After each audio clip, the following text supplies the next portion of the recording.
Welcome to the Reddit Chronicles. Today we will be reading from Entitled Parents. Our first post is by Spooky Beagle. My parents always make my pregnancies children about them. I'm a 28F and currently am almost 9 weeks pregnant with my third baby. I live approximately 15 hours away from my parents and have minimal contact with them because they are so overbearing and entitled. This is going to be somewhat of a vent post because I am dreading how they will be when the new baby arrives. It's due 3 days before my dad's birthday, and when he heard that, immediately it was all about him. With my first pregnancy, my parents were mad that they weren't told the baby's now small child's name before everyone else. It was the same day as everyone, from close friends to in-laws to extended family. Everyone learned it at the same time. But no, they were mad and love to bring it up constantly. If you check out my page, there are some disturbing stories about how they were when she, firstborn, was born. Second child, they were mad they were the last to know when I announced the pregnancy and his name. Essentially, if they aren't the first, they are the last. They are always competing with everyone we know. Even if they are the people in closest proximity, they wanted to visit the month of his birth. I stood my ground and said no. Hissy fits and silent treatment followed. I have previous posts on that as well. Visits since then have been annoying, to say the least. They hijack an entire week of our lives. They also try to make my brother, who is in his 30s and still lives with them and is treated like a slave, clean my house without discussing it with me. I put an end to it right away. When I announced this third pregnancy, trust me, it was a surprise to everyone, including me. I decided to announce in a group chat. Just so they can't argue, they were the last to know. Well, they called me within minutes and did this whole fake cry routine about why didn't you tell us yesterday? Can we just collectively facepalm? So now that they know what month and approximately the week the baby is due, they want to visit every year that month. I didn't even want to tell them, but I knew they would get wind of it since a lot of our family still lives in the same state as them, and some aren't just good at keeping secrets, even though their hearts are in the right place. It's going to be fun saying no a lot more. We're visiting our home state in July and are carefully planning it so my parents don't hijack it. Wish us luck. Our next post is by Comprehensive Way. Feeling guilty for moving out of toxic family household, 10-year-old sibling might go to care because of me. This is very long, and I'm honestly tired at this point. 10 days ago, my mom asked for my bank card. I said no and tried to avoid arguments as much as I could. She was very persistent, so I offered cash, yet she still wasn't happy. She threatened to cut up my stuff as discipline if I didn't give her the card. Well, it did escalate. I was in my bedroom with my sibling when she came into the room with a kitchen knife. Long story short, she fought me for my phone cause I was calling the police, whilst my brother took the knife and put it away in the kitchen. She told the police I went crazy, and I'm the one with the knife. Luckily, the camera in my room recorded it all, so the police knew I was telling the truth. She got taken to the mental health hospital and is still living there. It's also important to mention that I've officially been a carer for her, and by proxy, a carer for my sibling. She has schizophrenia and refuses to take medicine, shower, or remotely anything that she should be doing. Our relationship is not the best as she doesn't respect me and talks down to me like a little child. I'm in my late 20s and she doesn't want me to work or even get married, despite meeting my partner about marriage. Point is, if I leave, I know carers will look after my mom. She's also capable of it herself somewhat. She's just very reliant on me to do every single thing for her. Now the problem is, if I leave the home, my sibling won't be able to live at home, and I can't take him with me. It's simply not an option. My older brother, on the other hand, is in a position to look after him. He is married with no kids, has 2 bedrooms. Since childhood, my relationship with my older brother has been horrible and abusive, verbally and physically. He's very manipulative, which is why I haven't told him I'm leaving yet. I'm sort of scared too, because of the way he will be. I have told my mom though, but I don't think it's even registered that I'm serious about leaving. If my older brother doesn't care for him, he'll go into the care system, and everyone would blame me. I feel so guilty and think it's easier for everyone if I stayed at home. I have a lot on my mind, so I think this is more collecting my thoughts, venting. If anyone has words of advice, I'd appreciate it. Our next post is by Zeno Hunter.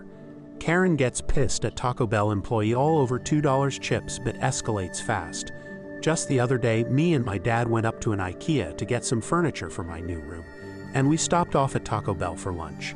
My dad got me to run in and get some food for us, so I went in and placed my order and was starting to fill up my drinks when the demon entered.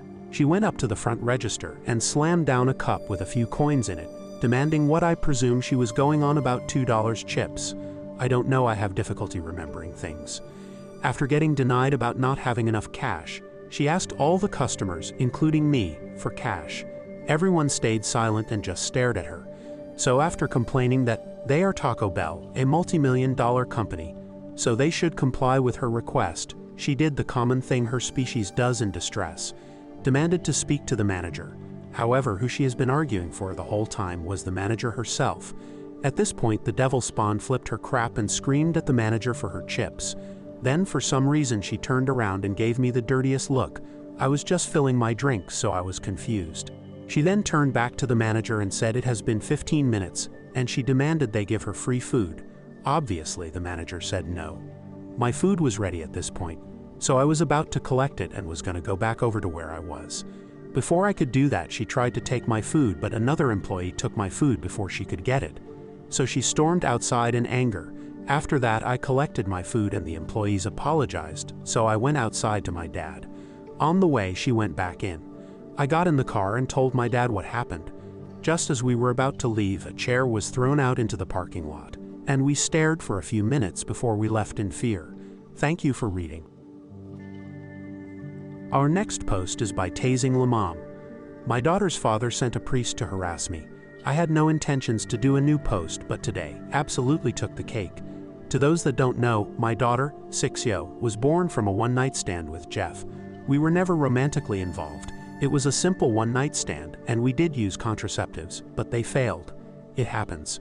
A few months ago, Jeff went full psycho and tried to convince me to leave my daughter with him so she could serve as a replacement child for his wife who recently lost their infant daughter. I refused, and right now we're in the middle of some legal issues. Now for today, I thankfully didn't deal with Jeff. Instead, he sent a priest to harass me at work. I'm going to be very blunt. I am completely detached from religion. I'm not an atheist, just don't really like the idea of the Catholic Church. That's the leading religion in my home country. I respect it, and most of my family is Catholic, so I have a detached respect for church officials. Today I was doing some paperwork when I got a call about a priest asking for me. I didn't have any meetings scheduled, and a lot of times we get visits from clergy asking for donations or participation in events. So I figured that was it.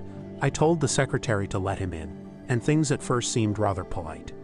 Shake hands, asking how things were, the usual chit-chat. Then the priest began talking about how it had come to his attention that I was a single woman with a child, and that apparently I lived a life of debauchery and hate. His words. I was taken aback and agreed I was a single mother, but that I didn't see how I lived in debauchery and hate. The priest then went on about how he knew my daughter is prohibited from spending time with her father, and that I'm constantly sleeping around with men instead of living a godly life. How he was worried and thought it would be best I considered giving my daughter a chance to live with a proper family rather than see me sell myself. Angry was an understatement. I did keep it civil simply because I was at work, and I had no intentions of screaming to a religious man at work. I simply told him that my daughter was fine with me. She lived a safe and happy life. My personal affairs were my own, and that I had no intentions of sending her to another household. I told him that if there was nothing else, he should probably leave, as I had other things to attend to. He then showed his hand, and that's how I know it was Jeff's doing. The priest told me he didn't think my daughter would be a happy child with me, but her father was well respected in his church, and he knew he would raise a proper Christian lady. At that I laughed and simply said no. I once again recommended he left, and if he didn't, I would be calling security. He left saying he would try to speak to me again when I'm not being hysterical. I told my secretary and our security not to let him into my office again. And I called my lawyer. I don't have audio, but we do have security feed from him walking into my office. Thank you again to everyone sending well wishes in my previous post. We are still working on that move, but school is back and she's loving it. We still have that temporary restraining order against Jeff and his wife, and school officials know it. Thank you for listening to the Reddit Chronicles. Follow for more content.